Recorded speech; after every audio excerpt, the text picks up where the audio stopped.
Hello అండి, అందరికీ నమస్కారం. ఈరోజు మనం మాచిరాజు కామేశ్వరరావు గారు రచించిన మిస్టర్ గురునాథం ఎంబీబీఎస్ అనే ఓ చక్కటి కథను విందాం. ఇక కథలోకి వెళ్దాం. మిస్టర్ గురునాథం ఎంబీబీఎస్, ఇదేంటి హీరోకి గుమస్తా పేరు పెట్టి ఎంబీబీఎస్ అంటాడేమిటి ఈ రచయిత అనుకుంటున్నారా? నాకు తెలుసు మీకు ఇటువంటి అనుమానం తప్పకుండా వస్తుందని. అందుకే గురునాథం కథ శాంతంగా మీకు చెప్పాలనుకుంటున్నాను. శ్రద్ధగా వినండి. మరి 6 ఏళ్ల క్రితం అమలాపురంలో బస్సెక్కి తిన్నగా భాగ్యనగరం వచ్చి పడ్డాడు గురునాథం గుమస్తా ఉద్యోగంలో చేరడానికి. ఆ రోజే ఒక ఖచ్చితమైన నిర్ణయం తీసుకున్నాడు. చస్తే హైదరాబాద్ అమ్మాయిని పెళ్లి చేసుకోకూడదు అని. జీన్స్ డ్రెస్సుల్లో అబ్బాయిలతో సమానంగా పరుగులు తీసి బస్సులు అందుకుంటూ ఫుట్పాత్ల మీద వేలాడుతూ గలగలా ఇంగ్లీషు దంచేస్తూ నగరం అమ్మాయిలు చూసి జడుపు జ్వరం తెచ్చుకున్నాడు గురునాథం. అసలు వీళ్ళు మెడలు వంచి తాళి కట్టించుకుంటారా? ఒకవేళ కట్టించుకున్నా తన ముందు మొగుళ్ళని తలెత్తనిస్తారా? అందుకే ఆఫీసులో పెళ్లి కొడుకున్నాడని తెలుసుకుని లోకల్ వాళ్ళు ఎవరైనా వస్తే, సారీ నాకు సిరి అనే మరదలుంది, తను నా కోసమే పుట్టిందని మా బామ్మ చెబుతూ ఉంటుంది అని కట్టుకథ చెప్పి కాఫీ తాగించి పంపించేసేవాడు. అమలాపురంలో బామ్మలు, బాబాయిలు, పిన్నిలు, అత్తలు, మామలు వగైరా వగైరా వరుసల వాళ్ళందరూ 25 మంది దాకా ఉండే ఉమ్మడి కుటుంబంలో 25 ఏళ్లు ఉక్కిరిబిక్కిరిగా పెరిగిన గురునాథానికి ఫ్రీగా, చవగ్గాని కాదు పిట్టల బాధ్యత లేకుండా ఎగురుతూ 100 ఏళ్లు హాయిగా గడపాలనుంది, పెళ్లి మాట తలపెట్టకుండా. అయితే గురునాథం పాలట మీసాల్లేని విలన్లా గంగా భగీరథి సమానురాలైన వాళ్ల బామ అతని సరదాలకి, సంతోషానికి కాలు అడ్డం పెట్టింది. ఆవిడ బాల్చి తన్నేసే ప్రయత్నంలో ఆయన పేరింటిగాడు గురునాథం పెళ్లి కళ్ళ చూడకుండా ఈ గణం వెళ్లదు, వెళ్లినా గబ్బిలంలా చూరు పట్టుకుని వేలాడుతూ ఉంటుంది అంటూ ఇంటిళ్ల పాదని బెదిరించింది. టెలిగ్రాముల మీద టెలిగ్రాములు గుప్పించి గురునాథాన్ని అమలాపురం రప్పించారు ఇంట్లో వాళ్ళు. మేనరికాలు లేకపోవడంతో బయట సంబంధాలు చూడటం మొదలుపెట్టారు. గురునాథంని స్కూల్లో అంతా పప్పు ముద్ద అని పిలిచేవాళ్లు. చల్లిమిడి ముద్దకు బూరెలు బుగ్గులుగా అద్దినట్లుగా ఉంటాడు గురునాథం. గురునాథం మొహం చూస్తే గుళ్ళో అడుక్కునేవాడు కూడా గుర్రుమంటాడు.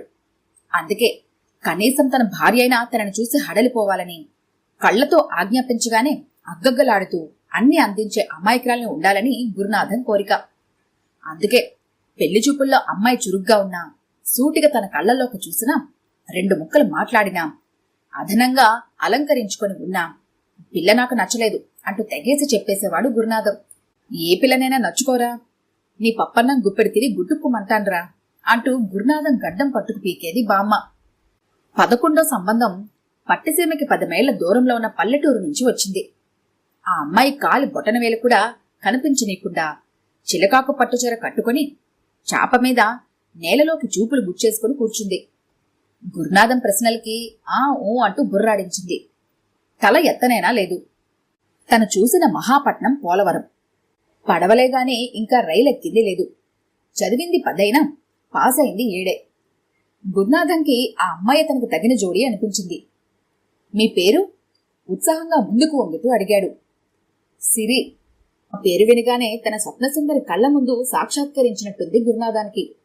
సౌందర్య లహరి అంటూ హుషారుగా బొంగురు గొంతు విప్పబోయి తనని తాను అతి కష్టం మీద నిగ్రహించుకున్నాడు. గురునాథంకి సిరికి పెళ్లైపోయింది.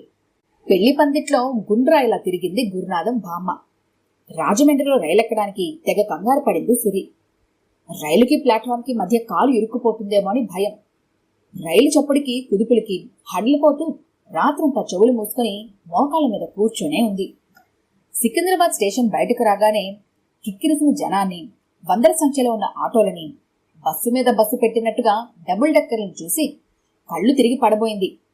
అంత జనంలో తనని చెయ్యి పట్టుకుని నడిపిస్తున్న గురునాథం గొప్ప హీరోలా కనిపించాడు ఆమె కళ్ళకి.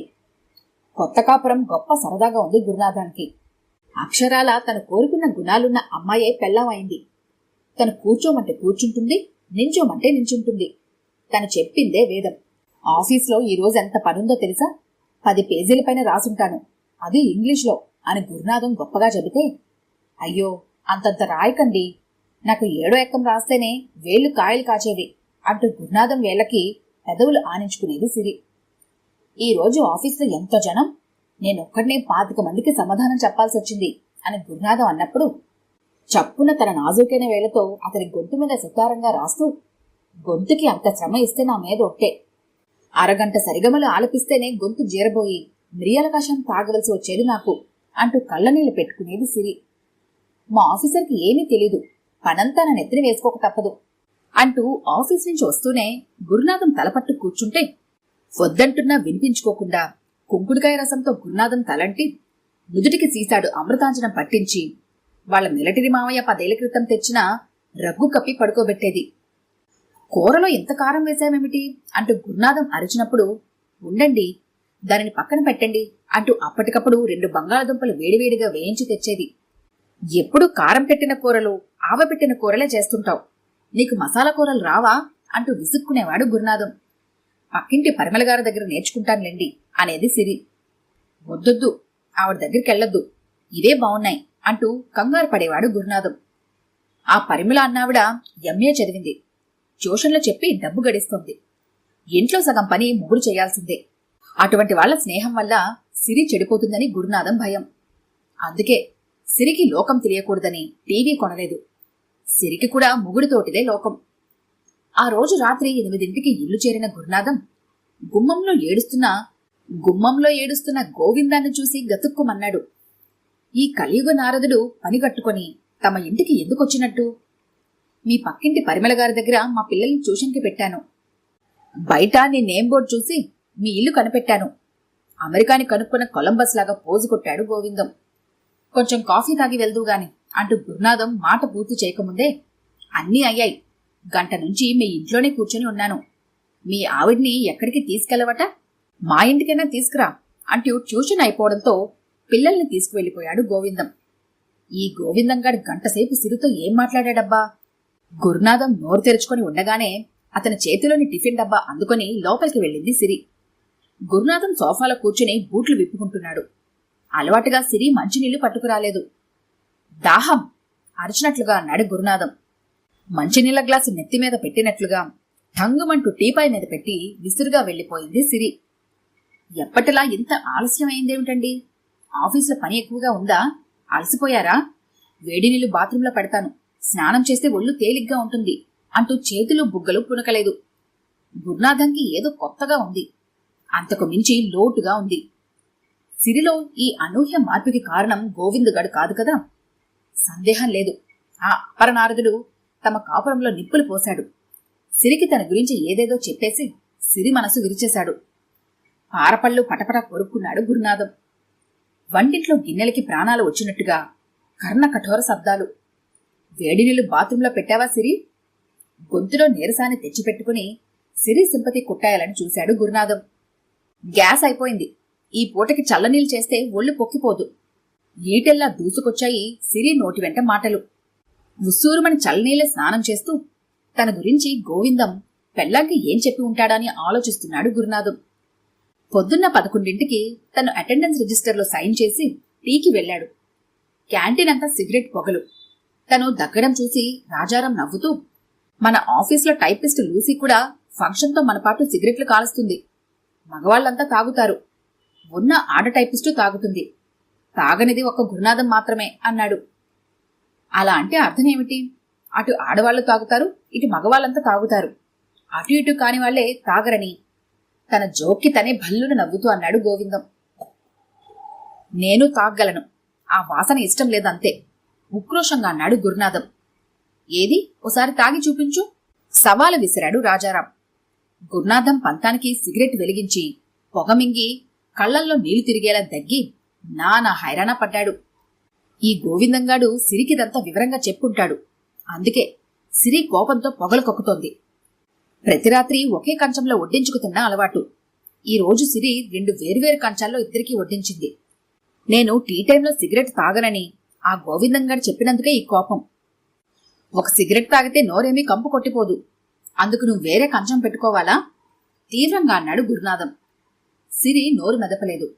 అన్నంలో మజ్జిగ పోసుకుని లేచిపోయింది. బెడ్రూంలో రోజులా తమలపాకు చిలకల చుట్టి గురునాథం నోటికి అందించలేదు. ఆఫీస్ టైపిస్ట్ లూసీ చిలకలా ఉంటుంది, జీన్స్ పంజాబీ డ్రెస్లు మాత్రమే వేస్తుంది. ఏం వేసుకోకుండా రావటానికి కూడా తను రెడీ అన్నట్లుగా ఉంటుంది. అటువంటి వాళ్ళని పెళ్లి చేసుకోవడం అంటే అభ్యంతరం గాని ఆ అందాలు ఆస్వాదించడానికి ఎటువంటి మొహమాటం లేదు గురునాథంకి. లూసీని చూస్తేనే ఎందుకో నోట్లో నీళ్లూరుతాయి గురునాథంకి. అయితే లూసీ కళ్ళకి ఆఫీసర్ ర్యాంక్ వాళ్ళకన్నా తక్కువ వాళ్ళు ఆనరు. అటువంటి లూసీ పనిగట్టుకుని గురునాథం టేబుల్ దగ్గరకొచ్చి, నీతో మాట్లాడాలి, ఓసారి రాగురు అంటూ గురునాథాన్ని లంచ్ రూంలోకి చేయి పట్టుకుని తీసుకెళ్ళింది. ఈ రోజు ప్యూన్ కూడా రాలేదు, నాకు సహాయం చెయ్యాలి గురు. అద్దంలో చూసుకుంటూ లిప్స్టిక్ సరిచేసుకుంటుంది లూసీ. గురునాథన్ని తన గురు అని పిలుస్తుంది. చెప్పు లూసీ, నీకోసం ఏం చేయమన్నా చేస్తాను, ఆవేశంగా పిడికిలి బిగించాడు గురునాథం. నువ్వేమీ మొహమాట పడకు, ఫీల్ ఫ్రీ. నాకు శానిటరీ నాప్కిన్ తెచ్చిపెట్టాలి, అర్జెంట్. గురునాథంకి ఆవిడ చెబుతున్నది అర్థం కాలేదు. నాప్కిన్ దొరక్కపోతే కర్చీఫ్ అయినా పర్వాలేదా? ముందు కర్చీఫ్తో నోట్లోంచి కారుతున్న చొంగను తుడుచుకో, కోపంగా అంది లూసీ. నాకు కావాల్సింది శానిటరీ నాప్కిన్, మీ ఆవిడకెప్పుడు తెచ్చిపెట్టలేదా? గురునాథంకి ఆ సంగతి అర్థమై కానట్లుగా ఉంది. అప్పుడప్పుడు సినిమాల్లోనూ టీవీలోనూ చూసిన యాడ్స్ గుర్తుకొచ్చాయి. సిరి పాత చీరలే చింపుకుంటుంది. గురునాథం ఇటువంటివి ఎప్పుడూ కొని ఎరగడు. నాకు ఫలానా బ్రాండ్దే కావాలి, వెంటనే తేవాలి సుమా. ఇలా పిలిచి చెప్పినందుకు కోప్పడకు గురు. గురునాథం బుగ్గల మీద చిటికేసింది లూసీ. అదే మహాభాగ్యంగా లూసీ పర్సు జిప్పు లాగబోతుంటే స్వయంగా చేపట్టుకుని ఆపి ఆమె చెప్పిన బ్రాండ్ పేరు మర్చిపోకుండా మననం చేసుకుంటూ సీట్ దగ్గరికి వచ్చాడు గురునాథం. సీటు మీద ఫైల్స్ సర్దుతుంటుంటే ఇంటర్కాంలో కరిచినట్లుగా పిలిచాడు ఆఫీసర్. ఆయనకి శాడిస్ట్ దూర్వాసుడు పేరు. ఆయన సబార్డినేట్స్ ని నోటికి వచ్చినట్లు తిడతాడు. అయినా శాంతపడడు. ఎవరి చేతో వాళ్ళని మళ్లీ తిట్టిస్తే గాని ఆయనకి తృప్తి ఉండదు. నువ్వు వెధవి అంటాడు. తర్వాత నువ్వెవరివి అంటూ గుచ్చి అడుగుతాడు. తిట్లు తిన్నవాళ్ళు నేను వెధవని అంటూ తలదించుకోవాలి. అప్పుడు ఆయనకి సంతోషం. భయంగా ఆయన క్యాబిన్లోకి వెళ్ళాడు గురునాథం. ఏమిటి ఫైల్స్లో ఇన్ని తప్పులు? 10th నిన్ను ఇంగ్లీష్ పాస్ చేసిన వెధవని షూట్ చేసి పారేయాలి. ఒక నోట్లో 10 స్పెల్లింగ్ మిస్టేక్స్, 25 గ్రామటికల్ మిస్టేక్స్. చిచి, గుమస్తాగరికి నువ్వు అన్ఫిట్ అన్నాడు దాదాపుగా ఫైల్ గురునాథం మొహం మీదకి గిరాటు వేస్తూ ఆఫీసర్. గురునాథం తలదించుకున్నాడు. చెప్పు, గుమస్తాగిరికి నువ్వు? రెట్టించాడు ఆఫీసర్. కంఫర్ట్. లూసీ చెప్పిన బ్రాండ్ పేరే గురునాథం బుర్రలో తిరుగుతోంది. వాట్? అదిరిపడ్డాడు officer. Today I'm not well sir, tomorrow I will come fit. ఎప్పుడు వచ్చాడో వెనకే ఉన్న గోవిందంను తోసుకుని వెళ్లిపోయాడు గురునాథం. తర్వాత ఆ బ్రాండ్ శానిటరీ నాప్కిన్ కోసం ఆటోలో నాంపల్లి నుంచి కోటి దాకా తిరిగి ఒక మారుమూల మెడికల్ షాప్లో ఎలాగో దాన్ని సంపాదించి ఆసరికే మధ్యాహ్నం 3 కావడంతో కోటి తాజ్మహల్ హోటల్లో టిఫిన్ చేసి ఆఫీస్కి తిరిగి వచ్చాడు. లంచ్ రూంలో కవర్లో ఉన్న ఆ ప్యాకెట్ని లూసీకి ఇస్తుంటే మంచినీళ్ళు తాగడానికి వచ్చిన గోవిందం చూడనే చూశాడు. ఏమిటి, లూసీకి ప్రత్యేకంగా స్వీట్ ప్యాకెట్ ఇస్తున్నావు? ఏమిటి విశేషం? గురునాథంకి ఏం జవాబు చెప్పాలో తెలియలేదు. మహా పిసినారి మా గురు, స్వీట్స్ కూడా ఇస్తాడా? అతను స్వీట్స్ ఇవ్వాలంటే ఇటువంటి ప్యాకెట్ భార్యకి తెచ్చిచ్చే అవసరం ఉండకూడదు. ఇది శానిటరీ నాప్కిన్లే అంది లూసీ తేలిగ్గా నవ్వేస్తూ. గురునాథం ఆలోచిస్తున్నాడు. ఈ గోవిందంగాడు ఈ విషయాలేవో సిరి చెవిలో ఊదే ఉంటాడు. సిరి బెడ్ ఆ చివరికి జరిగి ఆ వైపుకు తిరిగి పడుకుని ఉంది. నా ఇంగ్లీష్లో పరమ బూతులున్నాయని మా ఆఫీసర్ తిట్టాడని ఆ గోవిందం చెప్పాడు కదూ, మంచం మీద కూర్చుంటూ అన్నాడు. సిరిలో ఉలుకు పలుకు లేదు. గురునాథం పడుకున్నాడు. సిరి మరి కాస్త ఆ వైపు జరిగిపోయింది. టైపిస్ట్ లూసీ కోసం 2 గంటల సేపు బజారంతా తిరిగి కంఫిట్ శానిటరీ ప్యాడ్స్ తెచ్చానని చెప్పుంటాడు దొంగ పీనుగు. తనలో తాను అనుకున్నట్లుగా అన్నాడు గురునాథం. అతని మాటలు వినడం ఇష్టం లేనిదిలా దుప్పటితో పూర్తిగా ముసుగు పెట్టేసింది సిరి. ఆఫీస్ కాగానే రాజారాంతో మలయాళీ సినిమాకి చెక్కేశాడు తను. అలా వెళ్లడం అలవాటు.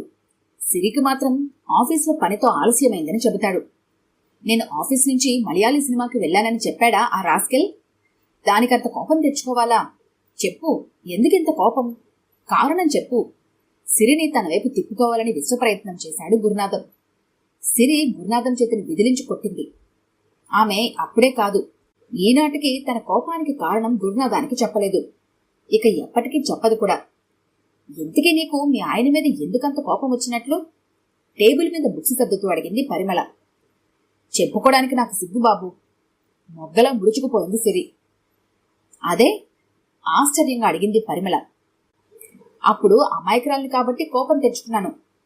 ఇప్పుడు కాదా? నవ్వింది పరిమళ. కాదన్నట్లుగా తల ఊపింది సిరి. నేను మీ దగ్గర కుర్మా చేయడం నేర్చుకోవడానికి 4 రోజులు పట్టింది. ఆ రోజు పూరీలు కుర్మా చేసి టిఫిన్ బాక్స్లో సర్దిచ్చాను. ఆయన టిఫిన్ తినకుండా బాక్స్ వెనక్కి తీసుకొచ్చినందుకు కోపం వచ్చింది. ఒకందుకు అది మంచిదయింది.